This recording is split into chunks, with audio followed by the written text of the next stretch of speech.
Today we're ranking motorcycle gear brands from worst to best. Now, before you toss your jacket in the trash and start farming discount codes and affiliate links, let me say this right up top. Every brand on the video today makes good gear. We're just working with the best of the best today because even though they're all good, they are different. Some brands push innovation harder, some focus on value, some specialize in one style of riding, while others are all-encompassing. We're also not talking about companies that exclusively make helmets, so no Shoei, Arai, or AGV. For today's video, we're looking at 5 main criteria: safety, value, range, innovation, and style. And of course, you will not see any Rurocs or strange off-brand Alibaba brands in today's video. With that in mind, let's get started. Kicking things off, we have Sedici. As if I needed another reason to end up on Revzilla's shit list, I put them at the bottom of the ranking. If today's list represents the best gear brands in the industry, Sedici represents the value end of that spectrum. Nothing wrong with that, but they're a relatively young brand compared to some of the other names on the list in today's video. They're the in-house gear brand for Cycle Gear as well as Revzilla, which means it's designed primarily to deliver the essentials at a price point most new riders can actually afford. The brand offers a full range of gear, including helmets, jackets, gloves, pants, and boots. Sedici really shines in terms of value. Their helmets have ECE rating, they have CE rated armor, jackets with removable liners, and solid ventilation at prices that are significantly lower than many of the classic Euro brands on today's video. For a new rider trying to build their full kit of gear without spending thousands of dollars, Sedici offers a pretty solid value proposition. The biggest limitation is innovation. Sedici isn't really driving new safety tech or pushing the industry forward in the same way as other high-end brands do. Their approach is more about delivering proven features at competitive prices rather than pioneering the next big thing in riding gear. And they also have a bit less defined identity. Sedici doesn't really have the racing heritage of Alpinestars or Dainese, and it doesn't really specialize in one particular riding discipline one way or the other. With all this being said, it doesn't make them a bad brand. They're honestly one of the popular brands for new riders or those who are gung-ho on value. Sedici's best for riders who want solid protection at reasonable prices. It's not for riders looking for cutting-edge tech, premium materials, or prestige that come with some more established brands. But while Sedici focuses on value, the next brand built its entire identity around culture. So if Sedici represents value, Icon represents style and culture. And honestly, I think they've aged in a pretty good way. Icon was founded in the early 2000s in Portland, Oregon, and from that very beginning, they positioned themselves differently than traditional European gear manufacturers. Instead of focusing primarily on racing pedigree or track performance, Icon built their brand around street riding culture. Aggressive graphics, bold colors, and gear that was as much about making a statement as it was protection. I mean, they're from Portland after all. Of course, they were all about style and character. To Icon's credit, their strategy worked, and for a long time, Icon was one of the most recognizable gear brands in the United States. If you're riding a sport bike in the mid-2000s, there is a good chance you owned at least one piece of Icon gear. Their helmets, jackets, and gloves became incredibly popular among younger Y2K squids who wanted something more expressive than the fairly conservative styling that dominated the industry at that time. From a protection standpoint, Icon covers the basics just fine. Their helmets are typically rated both DOT and ECE. Their jackets and pants come equipped with CE-rated armor and abrasion-resistant material. Where Icon really stands out, like I said, is style. They represented that kind of like streetwear-adjacent look that's often imitated but rarely duplicated. Looking at you, Ruroc. They're kind of like the legitimate version of all the influencer drop-shipped brands out there, and they did it first and they did it best.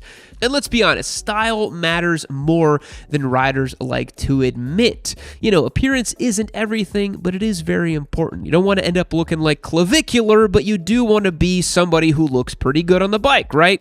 Think about how many times you hear someone say, "I'd wear riding gear if I didn't have to look like a Power Ranger or like an astronaut." Well, brands like Icon mean you don't have to. And there's a lot of people out there that either want cool gear or no gear. And I think we'd rather them wear gear, right? Because if we want people to ride safely, we want them to have access to gear that they'll actually wear. But compared to the brands higher on the list, Icon isn't necessarily pushing the industry forward in terms of innovation or technical development. Their gear tends to prioritize style and accessibility over cutting-edge safety systems or premium materials. They also have a slightly narrower range than some of the more versatile companies. In many ways, Icon helped bring a new generation of riders into the gear world by proving that protective gear didn't have to look nerdy or overly technical. Icon's best for riders who want gear with strong visual identity and street-focused design. It's not for riders who are chasing the highest level of technical performance or the most advanced safety systems.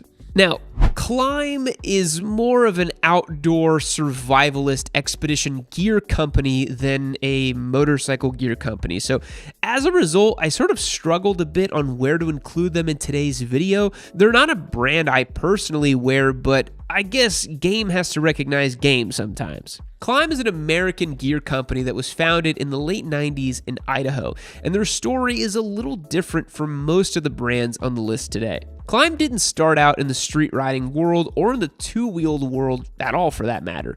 Their roots are in snowmobile gear, where riders needed extremely durable, weatherproof equipment that could survive harsh winter conditions. And look, I know snowmobiling is corny as hell, but stick with me here, okay? Because when Klim expanded into the motorcycle world, they leaned heavily into adventure and long-distance touring gear, where those same priorities, durability, weather protection, and technical materials, are equally critical.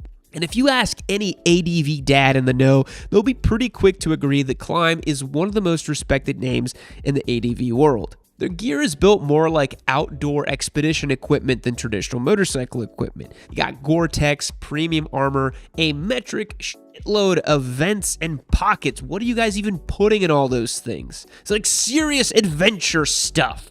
Now, Klim also scores pretty highly in terms of innovation. They're big on Gore-Tex, which is both breathable and waterproof at the same time, which is something that did not exist in a not-so-distant past. Now, Klim has also had their own airbag vest system that can be purchased outright or leased through a subscription service. I don't necessarily agree with that on a business level, but what can you do?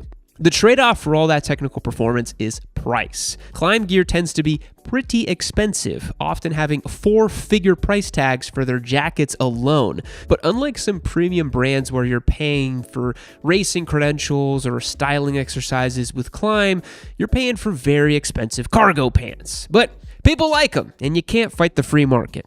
Klim is best for riders who want durability, weather protection, and lots of pockets. It's not for riders who are focused on sport bikes, track performance, or are budget conscious. So if you're an ADV dad with deep pockets, this is your brand. Don't even question it. All right, let's move on to the podium positions. We have finally ended the streak of piddly middleweight sport bike giveaways on YamiNoob.co. 2026 is feeling different because I've got this fire-breathing 175 horsepower V4 motorcycle right here up for grabs on YamiNoob.co. Click the link down below and support the show. Become a member today for your best chance to win this machine and have it show up in your driveway. You're not going to want to miss it. This is one spicy meatball, and I hope it goes to one of you watching right now. Click the link and check it out. Now back to the show.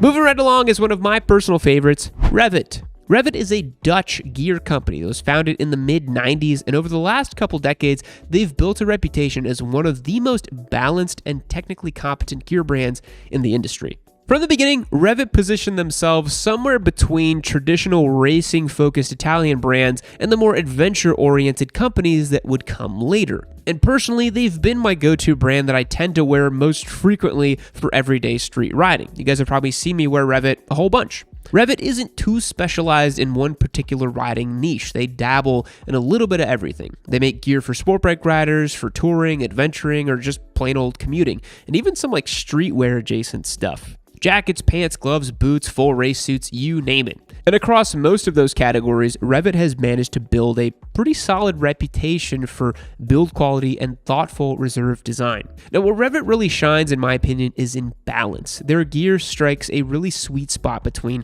price, safety, and features.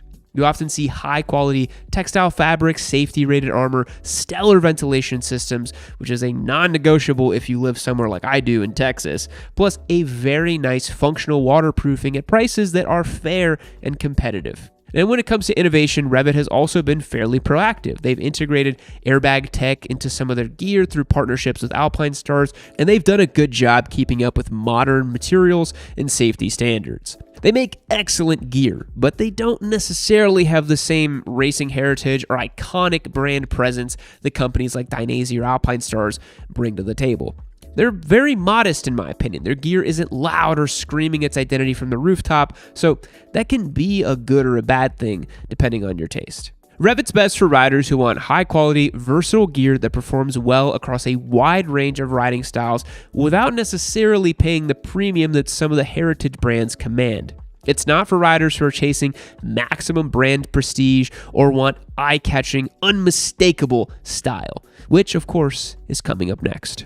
In the number 2 spot, we have Dainese. Dainese is one of the most important companies in the history of motorcycle safety gear. The brand was founded in Italy in 1972 by Lino Dainese, and from the very beginning of the company, they focused heavily on developing protective equipment for motorcycle racing. Over the decades, Dainese became deeply embedded in the world of professional racing, working with some of the most famous riders in the sport. You may have heard of them, guys like Valentino Rossi, Dani Pedrosa, and countless others who have worn Dainese gear at the highest levels of competition. But where Dainese really stands out is innovation. If you look at many of the major advancements in motorcycle safety gear over the last decades, there's a good chance Dainese had something to do with it. Now, one of the most notable examples is their D-Air airbag system, which has been in development for decades and is now used in both professional racing and even consumer-grade riding gear. Dainese has always taken an almost obsessive engineering approach. Their suits, jackets, and armor systems are designed with very specific safety goals in mind, often drawing directly from what they've learned in racing environments. They produce high-end race suits, jackets, gloves, boots, and just about everything else that you need. Dainese gear has a very recognizable aesthetic. The aggressive lines, the iconic demon logo, the Italian design language. It's gear that looks fast even when it's hanging out on a rack. And of course, that performance comes at a cost. Dainese gear is rarely cheap, but you get what you pay for. High-end materials, sophisticated safety tech, and decades of R&D. And it just looks cool. If you want to look fast and awesome on your motorcycle, especially if you got a sport bike, pair yourself with the little Ducati, get your Dainese, you're off to a good start. For many riders, the premium is justified. Now, Dainese's best for riders who want race-proven protection, cutting-edge tech, no matter what it costs. It's not for riders who are focused on value or need more specialized gear for a specific riding niche. Now, let's move on to the number 1 spot. Taking the number 1 spot on today's list, we have Alpinestars. Alpinestars is one of the most dominant and recognizable gear brands in the entire motorcycle industry, and I've owned several pieces from them throughout the years. The company was founded in 1963 in Asolo, Italy, originally producing hiking and ski boots before eventually moving into motocross and motorcycle footwear. Today, Alpinestars produces just about every piece of riding gear imaginable. Helmets, jackets, pants, boots, race suits, airbag systems, everything else in between. If a rider wears it, Alpinestars probably makes it. Now, unlike some other brands, Alpinestars has had a presence in nearly every corner of the motorcycling world. Sport bikes, motocross, touring, adventure, you name it. Their reach in professional racing is also huge. Alpinestars gear is worn in MotoGP, World Superbike, and countless other racing series around the world. Now, when you watch any sort of professional racing, there's a good chance a significant portion of those guys are wearing Alpinestars. Their TechAir airbag system has become one of the most widely used electronic airbags in the industry, and I personally have one myself. They've also invested heavily in the development of robust materials, armor tech, and protective design that keeps them at the forefront of safety. Alpinestars gears tends to strike a really nice balance between aggressive sports styling and practical usability. It looks premium without being overly flashy, and it carries a level of credibility that comes from decades of racing involvement. But compared to some other premium manufacturers, their pricing often lands in a range that still feels relatively accessible given the level of tech and protection that you're getting. they're not super expensive to buy. Alpinestars is best for riders who want high-performance gear backed by decades of racing development and one of the most complete product lineups in the industry. It's not for riders who are strictly focused on budget gear or prefer extremely niche brands tailoring to one specific riding discipline. And nowadays, they also make a helmet, so if you want to be head to toe in Alpinestars, you literally can. All right, that wraps up our ranking. These 6 represent some of the most influential gear brands in motorcycling today. And I think that if you're looking for gear, just stick to one of these brands and you will not go wrong. Thanks for watching all the way to the end. I will catch you on the next one. Fact: the ocean is not flat. Depending on trenches or mountains deep underwater, you can have bulges or divots in the water. Goodbye.